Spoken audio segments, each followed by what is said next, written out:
सब भाई बहनों को प्रेज लॉर्ड। मैं प्रभु की महिमा के लिए गवाही देना चाहती हूँ।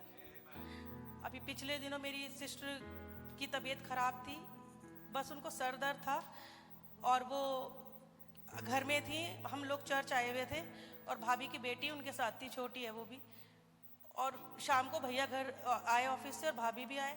उन्होंने पूछा आपको कुछ हो रहा है, तो उन्होंने कहा नहीं बस सर दर्द है। पर वो ऐसे ही ऐसे रात भर उन्होंने काटा। भैया देखते रहे, उनको बोलते रहे डॉक्टर के पास जाना, कह रहे नहीं नहीं नहीं। सुबह भैया ने बोला, वॉक करने गए थे, दीदी और भाभी को बोल के गए कि मैं वॉक करके आऊँगा, इनको रेडी कर देना, मैं डॉक्टर के पास ले जाऊँगा। वो आए वॉक करके, उन्होंने दीदी को आवाज़ दी इनको रेडी कर दो, मैं ले जाऊँगा। पर वो दीदी आवाज़ उनको दे रहे थे भैया और वो सुननी रही नहीं थी। तो भैया ने लाइट जलाई तो वो बिल्कुल अकड़ी पड़ी थी, जीभ बाहर थी, दांतों में दबी हुई, आँख बिल्कुल फटी पड़ी थी उनकी, अकड़ी भी बिल्कुल, और बिल्कुल डेड केस। भैया चिल्लाए, भाभी को आवाज़ दी, दीदी को आवाज़ दी, दूसरी वाली दीदी को, सब अंदर आए और उनको हिलाया, हाथ पैर मले खूब और ज़बरदस्ती मुंह में पानी डाला चम्मच अड़ा के, और वो बिल्कुल कुछ नहीं कर पाए। फिर भाभी ने बोला भैया को कि आप उनको चेस्ट पे प्रेशर दो। वो डर रहे थे, उनसे हाथ ही नहीं हिल रहे थे भैया के मेरे। और फिर तिमोथी जॉन वो नहा रहे थे क्योंकि उनको क्लिनिक जाना था, वो भी जल्दी से निकल के आए। फिर उन्होंने प्रेशर दिया, बहुत दिया, तब जाके हल्का सा हुआ, फिर वो बिल्कुल ख़त्म। फिर मेरे को फ़ोन आया, मेरा भी घर पास में ही है, कि भाभी के बेटे का, कि बुआ जल्दी से आ जाओ, रेनू बुआ को ऐसा हो गया है। मैं जल्दी से बस सूट डाला, बाल ऐसे ही बांध लिया और बिना मुंह धोए ऐसे ही भाग गई। मैं हस्बैंड को बोला कि मैं जा रही हूँ, दीदी की तबीयत ख़राब है। तो बच्चे अकेले थे, वो उनके पास थे, वो भी आ रहे थे, पर इतने में ऐसे इतना टाइम नहीं मिला और मैं जल्दी से स्कूटी अपनी लेके मैं बाहर गई। पूरा माहौल पूरा मतलब भोगल घर के बाहर ऐसे था। दीदी को उन्होंने ऑटो में डाला, एलन ने पकड़ा था, उससे पकड़ा ही नहीं जा रहा, भैया से भी नहीं पकड़े जा रहा, वो गिरे जा रही क्योंकि उनमें जान ही नहीं थी। वो बिल्कुल ऐसी हो गई थी, बिल्कुल भारी ठंडी, और सारे लोग ना उनको छूना ही नहीं चाह रहे थे। आस पड़ोस वाले कह रहे थे मतलब क्यों ले जा रहे हैं उनको, वो है ही नहीं यहाँ पर। और डर के मारे कोई मुंह से हमारे घर वाले बोल नहीं रहे थे, पर भैया को भी पता था ये नहीं है, और एलन कह रहा था ये नहीं है, बिल्कुल ऐसा केस है। फिर भी मैंने भैया को बोला, मेरे आंख में एक भी आंसू नहीं, बाकी सब रो रहे थे। दीदी तिमोथी की मम्मी कह रही थी ये इनको क्या हो गया क्या हो गया। मैंने कहा कुछ नहीं हुआ, प्रेयर करो बस। तो मैं गई, मैंने बोला भैया आप लेके चलो, क्योंकि मेरा भरोसा प्रभु यीशु मसीह है और मेरे को पता है कि वो जिंदा खुदा बाप है, वो करेंगे कुछ, इसलिए मेरी आंख में एक भी आंसू नहीं आया। और मैंने भैया को बोला चलो चलो, इतनी छोटी सी गली, उसमें ऑटो जाना आना मुश्किल हो रहा था, स्कूटर बाइक खड़ी हुई थी। तो स्टीव ने हटाते गए, भैया हटाते गए, भैया कह रहे ये तो ऑटो में गिरे जा रही है क्योंकि ये है ही नहीं, मैं क्या करूं। मैंने कहा भैया जैसी भी गिर रही है, टेढ़ी है मेरी, आप लेके तो चलो, क्योंकि मैं जानती हूँ कुछ होने को है यहाँ। और मैं अब इस समय में रह रही हूँ कि मैं उस चीज़ को रियलाइज़ करती हूँ कि हमारे जीवन में बहुत कुछ होता है, हम छोटी बातों को तुच्छ ना जाने। और मैं भैया को बोला स्पीड जितनी ऑटो वाला ले सकता है ले लो। और मुझे भी नहीं पता उस दिन मैं इतनी तेज स्कूटी चला रही थी कि मैं गिर जाऊं, मेरे पीछे बच्चे हस्बैंड है, मुझे कुछ हो जाए, मुझे कुछ नहीं पता। मैं दुआ कर रही थी, प्रभु ये बहन आपकी हर एक मीटिंग को सुनती है, कोई मीटिंग ऐसी नहीं जो छोड़ती हैं, इनको क्या समझ में आता है क्या नहीं, पर ये लिखती हैं और सुनती हैं। ट्यूसडे की, थर्सडे की, संडे की, भाई कहीं जाते हैं हमारे, कॉटेज मीटिंग लेते हैं, सब जगह मीटिंग ये सुनती हैं, मिस हो जाती हैं, फिर लगवाती हैं बच्चों से कि इसको ऐसे करके दे दो। मैं स्मरण दिला रही थी, भैया अभी थर्सडे को कह रहे थे उनको स्मरण दिलाओ, खुदा को अपनी बात स्मरण दिलाओ, और मेरे प्रभु की बातों को मैं स्मरण दिला रही थी। प्रभु आप वही खुदा है जब इसी बहन का हाथ कटने के लिए आ गया था और आप उठ खड़े हुए थे, आज सेम गॉड हो आप इब्रानियों 13:8 के अनुसार यीशु मसीह कल, यीशु मसीह आज, यीशु मसीह युगानी खुदा बाप है हमारा।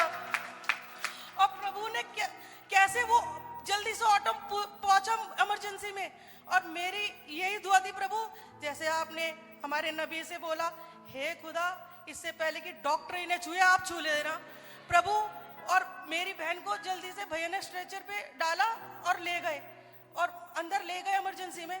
और सब बस फोन आ रहे थे, वो लग ही नहीं पा रहे थे, मेरे हस्बैंड से भी बात नहीं हो पा रही थी। मैं बाहर जाके उनको बोली ऐसे ऐसे ले गए, उन्होंने कहा मुझे क्यों नहीं बोला, मैं साथ चलता। मैंने कहा कोई बात नहीं। अंदर गए और फिर थोड़ी देर के बाद डॉक्टर आते हैं, कह रहे थे ये क्या केस था।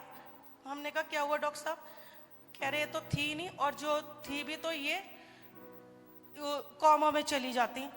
भैया को बोला आप देख कर आओ, तो वो डर रहे थे। फिर कह रहे सिस्टर आप आ जाइए। मैं गई अंदर और वो बिल्कुल ऐसे कि क्या हुआ, मुझे क्या हुआ, कौन हो। मैंने बोला प्रेज लॉर्ड। कह रही प्रेज लॉर्ड। उन्होंने मुझे जवाब दिया। डॉक्टर सारे हैरान। डॉक्टर फिर मुझे पूछ रही ये लोग कौन है। मैंने कहा कोई नहीं आप बोलो। मेरे जीसस पापा जी का है। मेरे जीसस पापा जी का। मैंने कहा जीसस पापा जी यही है। मुझे जीसस पापा जी कुछ नहीं होने देंगे। मैंने कहा हाँ मुझे पता है कुछ नहीं होने देंगे। ये उनका अंगीकार था। वो इस अवस्था में भी ऐसी थी। और जब हम बाहर आए, डॉक्टर ने फिर दोबारा बुलाया। फिर उन्हें बोला ये बिल्कुल चली गई थी, मतलब इनके साथ क्या हुआ है ये हम जानते हैं कि हमारा खुदा जीवित है। और जब हम घर गए और डॉक्टर ने बोला इनको आज तो हम इनको रखेंगे, तो हमने कहा कोई बात नहीं, आप उसकी पैसों की फिक्र नहीं करिए, क्योंकि कई बार होता है लोग बोलते हैं। हमने कहा कोई नहीं आप इनको रखिए। उन्होंने कहा इनको हम आज रखेंगे, तो भैया ने को कोई रुकेगा। उन्होंने कहा कोई ज़रूरत नहीं है। और जब हम घर आ गए और मैं अपने घर गई, तो बच्चों ने बोला, क्योंकि बच्चे जानते थे मम्मी किस हालत में गई थी, मम्मी आप फ्रेश हो कुछ कहो। मैंने कहा नहीं अभी। मैं बस प्रभु से पूरे दिन बात करती रही। और जब मैं शाम को अपनी बालकनी में गई, मैंने एक बार लेफ्ट देखा, एक बार राइट देखा, तो किसी हिंदू की डेथ हुई हुई थी, उसे बांध रहे थे।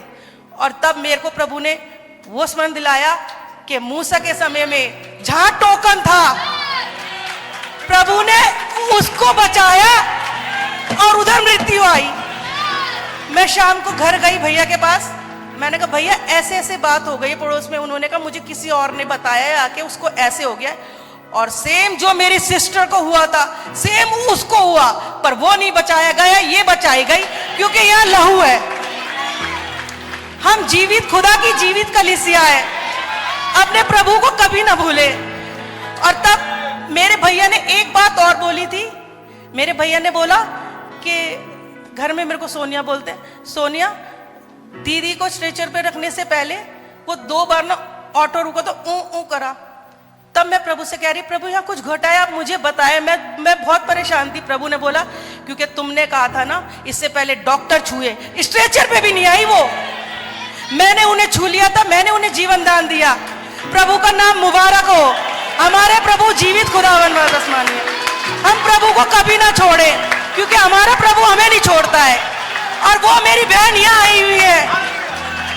और जब फ्राइडे को वो एडमिट हुई, सैटरडे को उन्होंने कहा अभी हम उनका कुछ पेपर का वो चल रहा है तो हम कल कर दें। हमने कहा संडे, हमें जानते हैं मीटिंग में हम लोग बिजी होते हैं, तो उन्होंने कहा नहीं हम संडे को ही डिस्चार्ज दे देंगे, आप फिक्र नहीं करिए।